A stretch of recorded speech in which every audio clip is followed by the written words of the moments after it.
Hello friends, स्वागत है आप सबका आपके अपने यूट्यूब चैनल पर। आज हम लोग जीके जीएस का सेट 49 पढ़ेंगे और इसमें हम लोग भारत के भूगोल के अंतर्गत भारत की मिट्टी को पढ़ेंगे। यानी कि भारत में जो है कितने प्रकार की मिट्टी पाई जाती है, उन मिट्टी में कौन कौन सी फसलें उगाई जाती हैं, इससे संबंधित और भी सारे प्रश्नों को और फैक्ट्स को हम पढ़ेंगे। तो आइए शुरू करते हैं आज की अपनी क्लास और देखते हैं भारत की मिट्टी को।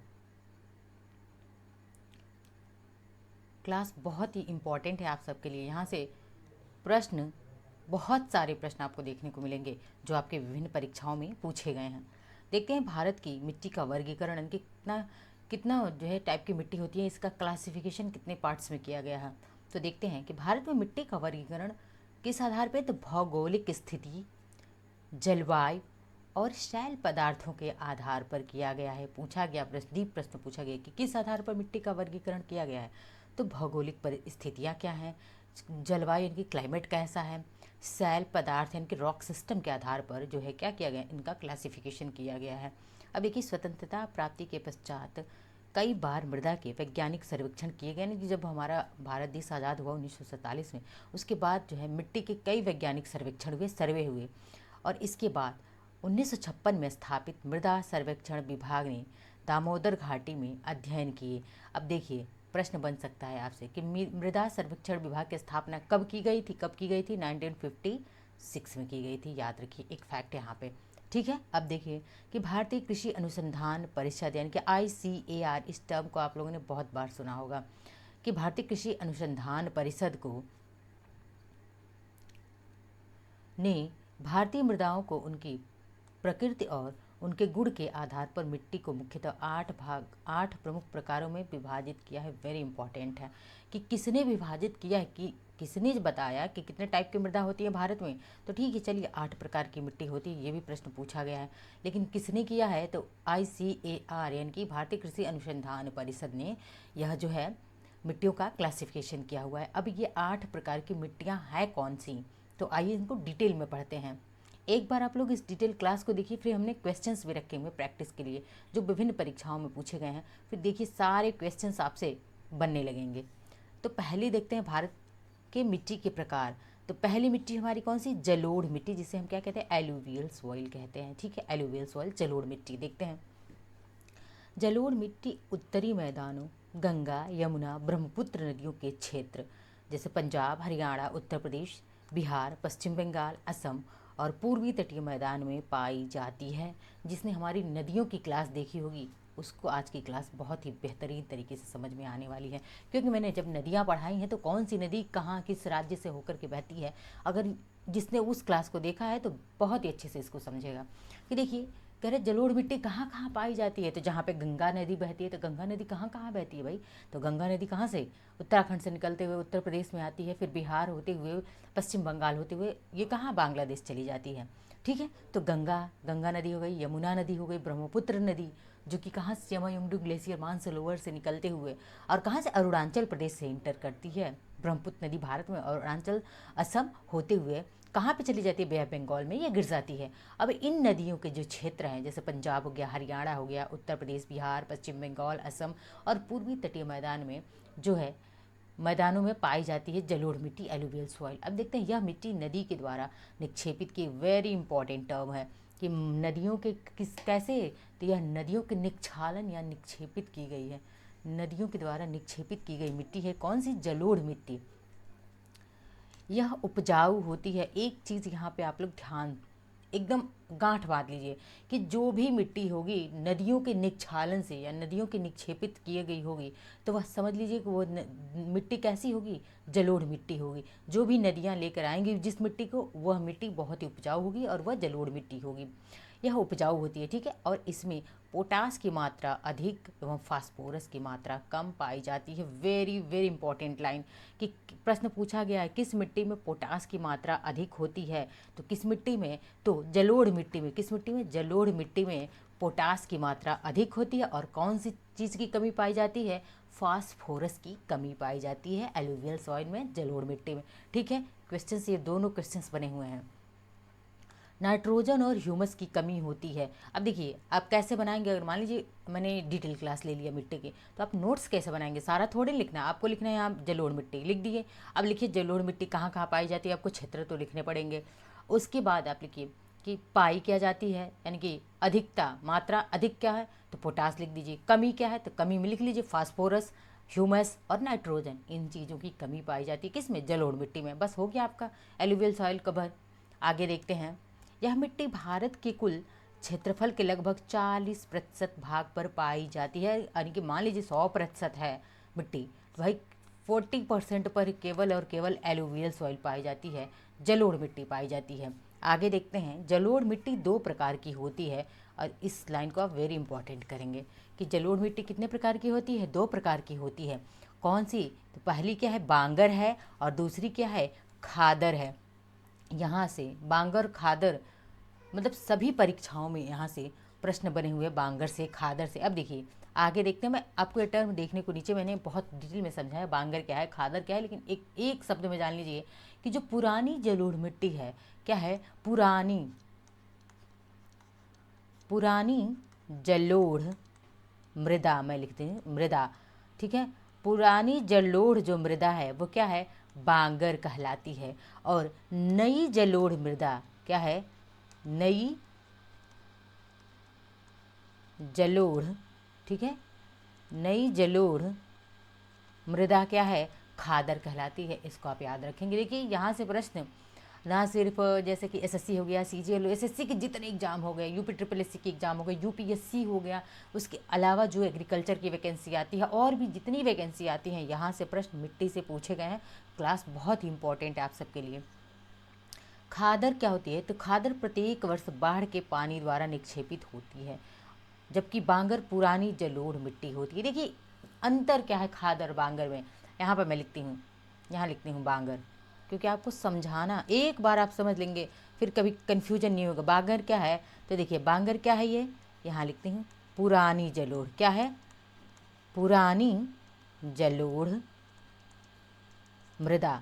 पुरानी जलोढ़ क्या है, मृदा। क्यों पुरानी जलोढ़ मृदा है यह, क्योंकि यह जो है जब नदियाँ पानी बाढ़ का पानी लाती हैं, जब नदियाँ बाढ़ का पानी लाती हैं तो भाई जब हमेशा बाढ़ आती रहती है और नई मिट्टी आती रहती है, तो पुरानी मिट्टी और नई मिट्टी बदल के उपजाऊ मिट्टी बन जाती है। लेकिन यह जो है कभी यहाँ पे जो बांगर होता है, यहाँ पे नदियाँ बाढ़ का पानी नहीं ला पाती हैं, और ये मिट्टी ऐसे ही हमेशा पुरानी पुरानी होते होते होते होते कम उपजाऊ हो जाती है, ठीक है। पूरा ये बांगर मिट्टी हो गई। अब क्या है, एक टर्म बनता है, चलिए यहीं पे लिखती हूँ खादर, क्या है खादर। अब खादर क्या है, तो देखिए खादर क्या है, नई जलोढ़ मिट्टी, नई जलोढ़ मृदा, ये क्या है खादर।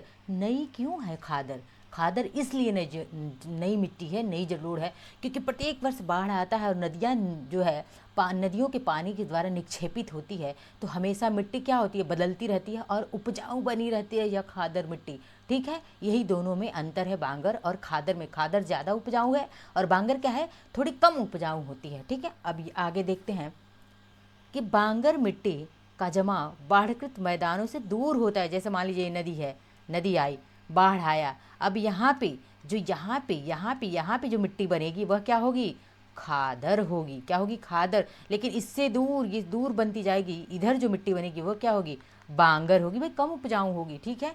यही अंतर होता है। आई होप आपको खादर बांगर का कॉन्सेप्ट एकदम क्लियर हो गया होगा। इस मिट्टी का रंग हल्के धूसर से राख जैसा होता है, ठीक है। अब देखिए यह मिट्टी गेहूँ, धान, गन्ना, तिलहन, दलहन, जूट के लिए क्या है, उपयुक्त होती है, ठीक है। आगे बढ़ते हैं, देखते हैं दूसरी मिट्टी है काली मिट्टी। देखिए मैं डिटेल इसलिए पढ़ा रही हूँ ताकि एक बार आप डिटेल में पढ़ लेंगे तो फिर क्वेश्चंस कोई भी 100% गारंटी है कि आपकी सोइल से संबंधित कोई भी मिट्टी, मतलब मिट्टी या सोइल से संबंधित कोई प्रश्न आपका कभी छूटेगा नहीं किसी भी एग्जाम में। काली मिट्टी जिसे रेगुर मिट्टी भी कहा जाता है, ठीक है। काली मिट्टी का निर्माण किससे होता है, प्रश्न बना है किससे बनता होता है काली मिट्टी का निर्माण, बेसाल्टी चट्टानों के टूटने से होता है। कौन सी चट्टानों से, बेसाल्ट चट्टान। बेसाल्ट कैसा होता है, काला होता है। और इस मिट्टी में पानी को बनाए रखने की क्षमता अधिक होती है। प्रश्न बना हुआ है कि किस मिट्टी की जल धारक क्षमता अधिक होती है? तो सबसे ज़्यादा जल धारण करने की क्षमता किसकी होती है? ब्लैक सॉइल, काली मिट्टी या रेगुर मिट्टी की होती है। इसमें क्या क्या पाया जाता है? तो देखिए, चूना है, लोहा है, लौह, मैग्नीशियम, एल्यूमिना तत्व अधिक मात्रा में, यानी कि ये तत्व है, कौन सा? चूना, लोहा, मैग्नीशियम और एल्यूमिना अधिक पाया जाता है। क्या कम पाया जाता है? देख लीजिए। इसके साथ ही पोटास की मात्रा भी पाई जाती है। पोटास भी पाया जाता है। पोटास भी कहाँ भी पाया जाता था? जलोढ़ मिट्टी में भी पोटास पाई जाती है। वहाँ फास्फोरस, ह्यूमस की कमी थी। ऐसे आप याद करते जाइए, उंगलियों की टिप पे आपको सब कुछ याद हो जाएगा। लेकिन इस मिट्टी, यानी कि किस मिट्टी में? काली मिट्टी में फॉस्फोरस, नाइट्रोजन की कमी होती है। देखिए, फास्फोरस, नाइट्रोजन दोनों कॉमन है। वहाँ एलुवियल सॉइल में भी था, काली मिट्टी में भी है। बस एलुवियल सॉइल में एक और चीज़ की कमी हो गई थी, वहाँ ह्यूमस की भी कमी थी। ह्यूमस पूछा जाता है, इसलिए याद रखिएगा वहाँ पे। ठीक है। अब यह मिट्टी कपास की खेती के लिए बहुत ही उपयुक्त है। प्रश्न बना था कि कौन सी मिट्टी कपास की खेती के लिए सर्वाधिक उपयुक्त होती है? तो कौन सी मिट्टी कपास की खेती के लिए सर्वाधिक उपयुक्त होती है? तो काली मिट्टी या रेगुर मिट्टी। इंटरनेशनल लेवल पे इस काली मिट्टी को चरनोजम कहा जाता है। क्या कहा जाता है? चरनोजम। मैं यहाँ लिख देती हूँ, चरनोजम कहा जाता है। ये भी टर्म याद रखिएगा, ठीक है। इसीलिए इसे कपास वाली मिट्टी भी कहते हैं, कपासी मिट्टी कहा जाता है इसको, ठीक है। मुख्यतः काली मृदाएं गीली होने पर फूल जाती हैं और चिपचिपी हो जाती हैं, सूखने पर सिकुड़ जाती हैं, ठीक है। यानी कि ब्लैक सॉइल की क्वालिटी क्या होती है कि भाई अगर सूख जाएगी, सूखी रहेगी तो ईंट जैसी हो जाएगी, ठीक है, मतलब सख्त हो जाएगी। लेकिन अगर गीली हो जाएगी तो एकदम नर्म हो जाती है, ठीक है, और सिकुड़ जाती है। काली मिट्टी भारत में कहाँ पाई जाती है? तो महाराष्ट्र में सबसे ज़्यादा, इसी रास्ते महाराष्ट्र में ही पाई जाती है। फिर उससे सटा हुआ प्रदेश है मध्य प्रदेश, और पश्चिमी क्षेत्र यानी कि गुजरात के पश्चिमी, वेस्ट गुजरात में पाई जाती है। इन तीनों राज्यों में ही पाई जाती है, और थोड़ी थोड़ी आंध्र प्रदेश, कर्नाटक, तमिलनाडु के कुछ हिस्सों में पाई जाती है। मेनली महाराष्ट्र, मध्य प्रदेश और पश्चिमी गुजरात में पाई जाती है, मेनली पाई जाती है। लेकिन थोड़ा अंशतः कहाँ? आंध्र प्रदेश में, कर्नाटक और तमिलनाडु में भी पाई जाती है। इस मिट्टी में कौन कौन सी चीज़ों की? कपास की, तंबाकू, ज्वार, दालें और गेहूं उगाया जाता है। ये दोनों, कपास और तंबाकू, याद रखिएगा, पूछा गया कि तंबाकू किस मिट्टी में उगाया जाता है? तो ब्लैक सॉइल में, ठीक है। आगे देखते हैं। अच्छा, एक और चीज़, एक और फैक्ट मैं बता दूं। मैं सारे फैक्ट्स डिस्कस करना चाहती हूँ, कुछ भी ना छूटे। किस मिट्टी को स्वतः जुताई वाली मिट्टी कहते हैं? तो स्वतः कृषि या स्वतः जुताई वाली मिट्टी भी ब्लैक सॉइल को कहा जाता है, याद रखिएगा, ठीक है। अब देखते हैं रेड सॉइल या येलो सॉइल, इनके लाल या पीली मिट्टी। लाल मृदा का विकास दक्कन के पठार के पूर्वी तथा दक्षिणी भाग में कम वर्षा वाले उन क्षेत्रों में हुआ जहां रवेदार आग्नेय चट्टान पाई जाती हैं। सामान्यतः इसका निर्माण जलवायु परिवर्तनों के परिणाम स्वरूप हुआ है। इस मिट्टी में क्या क्या पाया जाता है? तो सिलिका आयरन की बहुलता होती है, ज़्यादा पाया जाता है, और इस मिट्टी में लोहे का अंश अधिक पाया जाता है। लेकिन इसमें इसका रंग लाल होता है। क्यों लाल होता है? क्योंकि लोहा ज़्यादा पाया जाता है। प्रश्न पूछा हुआ है कि लाल मिट्टी का रंग लाल क्यों होता है? क्यों? क्योंकि लोहा पाया जाता है, ठीक है। लेकिन जल आयोजित होने के कारण यह पीली दिखाई देती है। इस मिट्टी में मुख्यतः ह्यूमस, नाइट्रोजन, फास्फोरस की कमी होती है। प्रश्न बना हुआ है कि ह्यूमस, नाइट्रोजन, फास्फोरस की कमी किस मिट्टी में? लाल और पीली मिट्टी में पाई जाती है। यह मिट्टी कपास, रागी, गेहूं, तंबाकू, दालें और ज्वार फसल के लिए क्या है? उपयुक्त है। आगे बढ़ते हैं। चौथा है लेटेराइट मिट्टी, ठीक है, लेटेराइट सॉइल। यह मिट्टी उच्च तापमान और भारी वर्षा के कारण बनती है। क्यों बनती है? तो उच्च तापमान, हाई टेम्परेचर, और जब हैवी रेन होता है तब जाके लेटेराइट मिट्टी बनती है। यह मृदा उष्णकटिबंधीय वर्षा के कारण हुए तीव्र निक्षालन के परिणाम स्वरूप बनती है। भारी वर्षा के कारण चूना सिलिका का निक्षालन होता है, ठीक है, परंतु लोहे का ऑक्साइड एवं एल्युमिनियम शेष रह जाता है। इसमें नाइट्रोजन, इसमें जैविक पदार्थों की कमी रहती है, लेकिन यह अच्छी जल धारण क्षमता रखती है। जल धारण क्षमता लेटेराइट मिट्टी की अच्छी होती है। भारत में यह मिट्टी पश्चिमी घाट और पूर्वी घाट, उसके बाद असम, मेघालय, छत्तीसगढ़ में पाई जाती है। पश्चिमी घाट और पूर्वी घाट तथा पूर्वोत्तर में कहाँ? असम में, मेघालय में, छत्तीसगढ़ में पाई जाती है। यह मिट्टी चाय, कॉफ़ी, काजू, नारियल के लिए सर्वोत्तम है। भाई प्रश्न पूछा हुआ है कि किस मिट्टी में चाय की खेती की जाती है? तो चाय की खेती किस मिट्टी में होती है? लेटेराइट मिट्टी में होती है। कॉफ़ी की खेती किस मिट्टी में होती है? और काजू की खेती भी, यह सब लेटेराइट मिट्टी में होती है। प्रश्न सभी पूछे गए हैं। पांचवा है रेगिस्तानी मिट्टी। यह मिट्टी रेत और बजरी से बनी है। प्रश्न बना हुआ है कि कौन सी मिट्टी रेत और बजरी से, किस मिट्टी का निर्माण रेत और बजरी से हुआ है? तो रेगिस्तानी मिट्टी का हुआ है। इसमें पानी की कमी होती है, ठीक है, तभी तो रेगिस्तानी मिट्टी कहा जाता है। जैविक पदार्थ बहुत कम, पानी नहीं है, ह्यूमस नहीं हुआ तो जैविक पदार्थ कम पाए जाएंगे, स्वाभाविक है। सिंचाई द्वारा इसे उपजाऊ बनाया जा सकता है और यह राजस्थान, गुजरात और पंजाब के कुछ हिस्सों में पाई जाती है। यह मिट्टी बाजरा, ज्वार के लिए, जो मोटे अनाज होते हैं, मिलेट्स होते हैं, उसके लिए सबसे बेस्ट होती है राजस्थानी मिट्टी, रेगिस्तानी मिट्टी, ठीक है। छठवां है पर्वतीय मिट्टी, ठीक है, माउंटेन सॉइल। अब माउंटेन सॉइल में क्या क्या होता है देखिए, यह मिट्टी पहाड़ी क्षेत्रों में पाई जाती है। कहाँ? पहाड़ी क्षेत्रों में पाई जाती है। विभिन्न प्रकार के जैविक पदार्थों से समृद्ध होती है और इसमें जल धारण क्षमता अच्छी होती है। इस मिट्टी का क्षेत्र क्या है? हिमालय क्षेत्र है, उत्तराखंड पर्वतीय क्षेत्र, जम्मू कश्मीर और सिक्किम में पाई जाती है माउंटेन सॉइल, ठीक है। आगे बढ़ते हैं, देखते हैं सातवां है पीट या दलदली मिट्टी, ठीक है। स्वैम्पी सॉइल की बात करते हैं, देखते हैं। तो इस मिट्टी में कार्बनिक पदार्थों की उच्च मात्रा, कार्बनिक पदार्थ ज़्यादा होते हैं किसमें? तो पीट या दलदली मिट्टी, स्वैम्पी सॉइल में। लेकिन इसमें नाइट्रोजन की क्या होती है? कमी होती है। यह गीली और अम्लीय होती है, ठीक है। यह भाई दलदली है तो अम्लीय होगी, ठीक है। यह केरल, पश्चिम बंगाल का सुंदरबन क्षेत्र में पाया जाता है। भाई दलदली क्षेत्र है, कहाँ कहाँ? तो केरल में और पश्चिम बंगाल का जो सुंदरबन एरिया है वहाँ पे पाया जाता है पीट और दलदली मिट्टी, ठीक है, अम्लीय होती है। आठवीं मिट्टी, अंतिम मिट्टी है लवण मिट्टी, लवणीय मिट्टी, ठीक है। लवण मिट्टी को ऊपर कैसा ऊसर मिट्टी भी कहा जाता है। कैसा? ऊसर, ऊसर भूमि में कोई भी फसल होती नहीं, उपजाऊ नहीं होती है ये मिट्टी, तो इसी लवण मिट्टी को हम ऊसर भूमि भी कहते हैं। प्रश्न पूछा है किस मिट्टी को ऊसर भूमि के नाम से जाना जाता है? तो ये लवण मिट्टी है, लवणीय मिट्टी को। यह मिट्टी शुष्क जलक्रांत क्षेत्र में पाई जाती है। इसमें चूना नहीं होता है इसमें। प्रायः यह मिट्टी तटीय इलाकों में पाई जाती है, जो कोस्टल इलाके हैं वहाँ पाई जाती है, ठीक है, लवणीय मिट्टी। अब देखिए, एक मैंने मैप लिया हुआ, आपको देखिए ये समझ में नहीं आ रहा होगा कि है क्या ये, लेकिन मैं समझाती हूँ। देखिए यहाँ पे कलर्स बने हुए, देखिए ये जो ग्रीन कलर है ये क्या है? पर्वत, जो वन यानी कि पर्वतीय क्षेत्र, कहाँ कहाँ पे पर्वतीय मिट्टी पाई जाती है? तो देखिए मैंने कहा जम्मू कश्मीर, ठीक है, जम्मू कश्मीर, उत्तराखंड, हिमाचल प्रदेश से भी क्या है? पर्वतीय मिट्टी। सिक्किम में भी पाई जाती है और कुछ अरुणाचल प्रदेश में भी पर्वतीय मिट्टी पाई जाती है, ये है अरुणाचल प्रदेश, ठीक है। आगे देखिए जलोढ़ मिट्टी, एलुवियल सॉइल, सबसे ज़्यादा 40%, कितना? 40% पाया जाता है एलुवियल सॉइल। ये देखिए ये सारा उत्तर प्रदेश, बिहार, ठीक है, दिल्ली, उत्तर प्रदेश, बिहार, ये सभी देखिए। ये कौन सा एरिया हो गया? तो पंजाब का कुछ एरिया हो गया, दिल्ली हो गया, बिहार हो गया, उत्तर प्रदेश हो गया, ठीक है, असम का क्षेत्र है ये। इधर देखिए ये क्या है? WB है, वेस्ट बंगाल है। फिर क्या है? गुजरात। कुछ डेजर्टी सॉइल भी मैंने कहा ना, पश्चिमी गुजरात में पाया जाता है डेजर्टी सॉइल, ठीक है। लेकिन गुजरात में भी कैसी सॉइल? जलोढ़ मिट्टी है ये, ठीक है। तो ये जलोढ़ मिट्टी, देखिए जलोढ़ मिट्टी का ये एरिया हो गया। ये सभी एरियाज कौन से हैं? तो ये जलोढ़ मिट्टी है, ये सब जलोढ़ मिट्टी, एलुवियल सॉइल है, मैंने ए लिख दिया।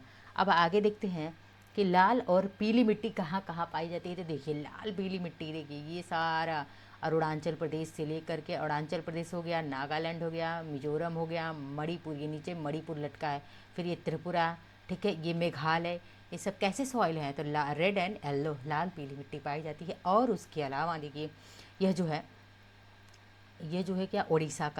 उड़ीसा हो गया, आंध्र प्रदेश हो गया, तमिलनाडु हो गया, इन सब में कैसी मिट्टी पाई जा रही है? तो यह सब लाल पीली मिट्टी पाई जा रही है। बात करें काली मिट्टी, ये ब्लैक सॉइल की, तो ये है ब्लैक सॉइल। देखिए ये क्या है? बी लिख दे रही हूँ, बी से डोनेट कर रही हूँ, ब्लैक सॉइल है। सबसे ज़्यादा महाराष्ट्र में है, कुछ मध्य प्रदेश में भी है, और कुछ कहाँ पे है ये ब्लैक सॉइल? गुजरात में भी है, ठीक है, गुजरात में भी ब्लैक सॉइल पाए जाते हैं। उसके अलावा गोवा में मैंने बताया था कि थोड़ा सा कहाँ पे, कर्नाटक में भी है, आंध्र प्रदेश में और तमिलनाडु में भी थोड़ी मात्रा में पाई जाती है ब्लैक सॉइल। लैटेराइट मिट्टी, अब ये लैटेराइट मिट्टी कहाँ पाई जाती है? तो बागानी कृषि होती है। देखिए लैटेराइट मिट्टी सबसे ज़्यादा यहाँ देखिए असम में भी कुछ पाई जा रही है लैटेराइट, ये है लैटेराइट का एरिया, ये है लैटेराइट मिट्टी, छोटा छोटा देखिए छत्तीसगढ़ में भी है लैटेराइट मिट्टी, देख रहे हैं। तो ये है लैटेराइट मिट्टी का एरिया। अब क्या है? लैटेराइट मिट्टी के बाद शुष्क मिट्टी, जो शुष्क मिट्टी होती है, तो शुष्क मिट्टी कहाँ पे? बहुत ही कम भागों पे शुष्क मिट्टी पाई जाती है, ठीक है। आई होप आपको ये मिट्टी का समझ में आया होगा। कि ये देखिए राजस्थान है, यहाँ पर डी लिख रही हूँ, डेजर्टी सॉइल है, ये क्या है? शुष्क, यही है, मैंने कहा ना बहुत कम भागों में शुष्क, यानी कि डेजर्टी सॉइल, रेगिस्तानी मृदा। बस रेगिस्तानी मृदा कहाँ पाई जाती है? तो राजस्थान में डेजर्टी सॉइल पाया गया। आई होप आपको ये मैप समझ में आया होगा। अगर ये मैप समझ गए तो आपने भारत की मिट्टी का 50% पार्ट तो इस मैप से ही समझ लिया। ठीक है,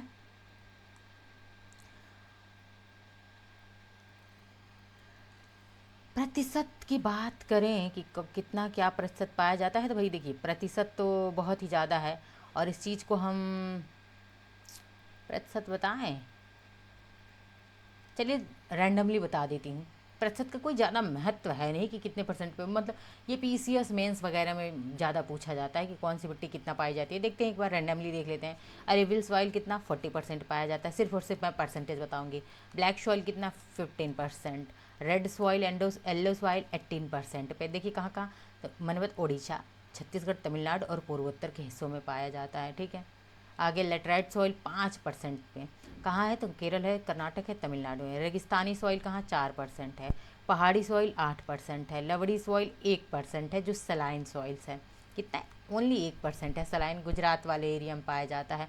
अब देखिए इस चार्ट को, ये चार्ट भाई देख लीजिए, इस चार्ट को आप लोग देख लीजिएगा, वीडियो को पॉज करके आप देख सकते हैं क्योंकि मैंने ऊपर बता दिया है। ठीक है, अब आइए देखते हैं, इसको समझने का प्रयास करते हैं कि भारत में मिट्टी, समझिए देखिए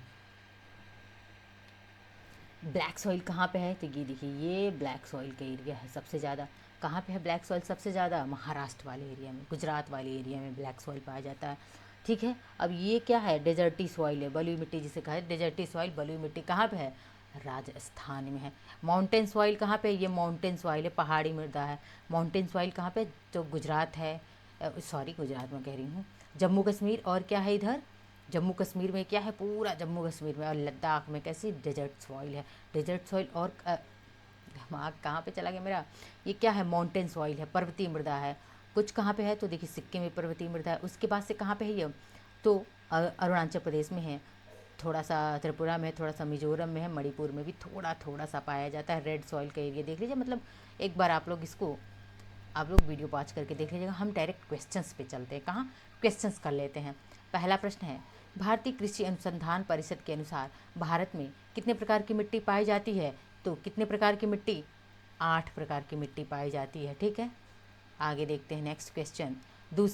दूसरा प्रश्न हमारा क्या है?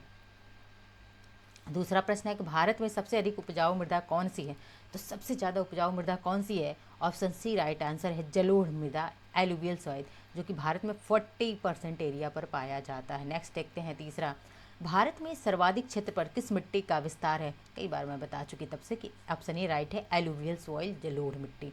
ठीक है, आगे बढ़ते हैं, देखते हैं चौथा प्रश्न हमारा कि भारत के विभिन्न क्षेत्रों में विभिन्न प्रकार की मिट्टियाँ पाई जाती है, इसका मुख्य कारण क्या है? तो मुख्य कारण क्या है? संरचना एवं उच्चावच की विविधता। ठीक है, क्या है? संरचना और उच्चावच की विविधता, sorry option D right answer है। ठीक है, मैंने बस ध्यान नहीं दिया, जलवायु भी तो, क्लाइमेट भी था, ऊपर ही बताया था, संरचना और उच्चावच थे तीनों। एक्चुअली क्लास थोड़ी क्या हो रही है, बड़ी हो रही है, मैं चाहती हूँ जल्दी अब ख़त्म हो जाए। पांचवा क्या है? तटीय मैदानों और उत्तर भारत के मैदानों में उत्कृष्ट मृदा है। कौन सी तटीय क्षेत्रों में, यानी कि तटीय मैदान जो हैं, और यहाँ पर कौन सी उत्कृष्ट यानी कि सबसे बेस्ट सॉइल कौन सी है? जलोढ़ सॉइल। कितनी है? 40% है। ठीक है, कितना है? 40% है। क्लास को हम यहीं पर बंद करते हैं, आगे के क्वेश्चन जो है सॉइल के संबंधित मैं कल कंटिन्यू करूँगी। ठीक है, मिलते हैं कल के क्लास में। क्लास को ज़्यादा से ज़्यादा शेयर करिए, लाइक करते रहिए, सब्सक्राइब करते रहिए। धन्यवाद।